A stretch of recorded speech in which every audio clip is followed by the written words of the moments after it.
Hi అండి. I'm doctor S K N Manikantha, కుస్మా hospitals Rajahmundry అండి. సో రెండోది, మనం డైపర్స్ వాడొచ్చా లేదనే దాని గురించి చెప్తానండి. ఇంట్లో మాత్రం క్లాత్ డైపర్స్ ఆర్ క్లాత్ కట్టుకుని వాళ్ళు వచ్చినప్పుడు చెప్పమంటే వాళ్ళకి ఆ పాటీ ట్రైనింగ్ వస్తుందండి.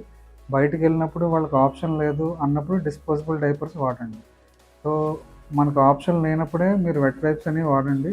లేదంటే వాటర్ తోటి హ్యాండ్తో కడుక్కోవడం అనేది బెస్ట్ ఆప్షన్. సో ఈ పాటీ ట్రైనింగ్ కూడా ఎలా చేయాలంటే అండి, ఇనీషియల్గా పాటీ చైర్ జరుగుతుంది. సో మీ పక్కనే పాటీ చైర్ వేసి మీ పక్కన అలవాటు చేస్తే ముందుగా వాళ్ళు భయపడకుండా ఉంటారండి.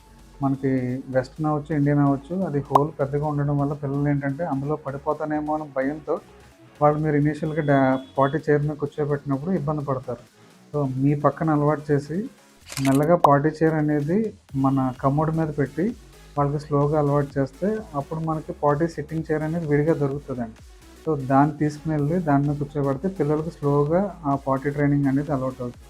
మనం డైరెక్ట్గా తీసుకెళ్ళి కమోడ్ మీద కూర్చోబెడితే ఆ భయంతో ఎక్కడ పడిపోతా అనేది వాళ్ళకి నిజంగా వచ్చినా కూడా వాళ్ళు చెప్పరండి. మీరు డైపర్ వేస్తేనే వాళ్ళు నేను మోషన్ కానీ పాస్ వెళ్తానని చెప్తారు. సో ఏదన్నా ఇది స్లో ట్రైనింగ్ అండి.